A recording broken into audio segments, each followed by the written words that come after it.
এখন ব্রাহ্ম ভক্তর সঙ্গে ব্রাহ্ম সমাজ ও ঈশ্বরের ঐশ্বর্য বর্ণনার একটু পড়ে শোনাচ্ছি। শ্রী রামকৃষ্ণ বললেন, ডুব দাও, ঈশ্বরকে ভালোবাসতে শেখো, তার প্রেমে মগ্ন হও।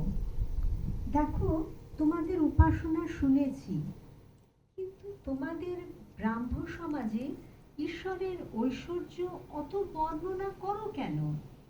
হে ঈশ্বর, তুমি আকাশ করিয়াছ, বড় বড় সমুদ্র করিয়াছ, চন্দ্রলোক, সূর্যলোক, নক্ষত্রলোক সব করিয়াছ। এসব কথায় আমাদের অত কাজ নেই। সব লোক বাবুর বাগান দেখে অবাক।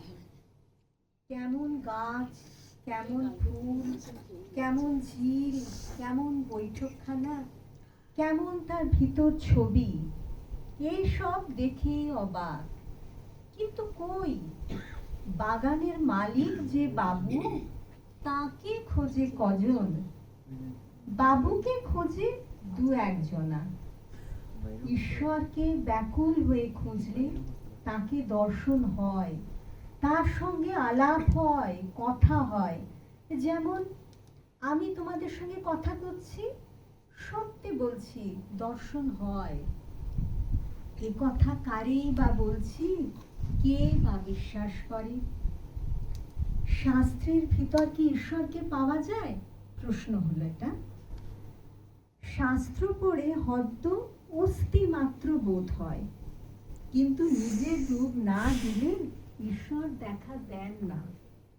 ডুব দেবার পর তিনি নিজে জানিয়ে দিলে তবে সন্দেহ দূর হয়। বই হাজার পড়ো, মুখে হাজার শ্লোক বলো, ব্যাকুল হয়ে তাকে ডুব না দিলে তাকে ধরতে পারবে না। শুধু পাণ্ডিত্যে মানুষকে ভোলাতে পারবে, কিন্তু তাকে ভোলাতে পারবে না। শাস্ত্র, বই, শুধু এসব তাতে কি হবে? তার কৃপা না হলে কিচ্ছু হবে না। যাতে তার কৃপা হয়, ব্যাকুল হয়ে তার চেষ্টা করো। কৃপা হলে তার দর্শন হবে, তিনি তোমাদের সঙ্গে কথা কইবেন।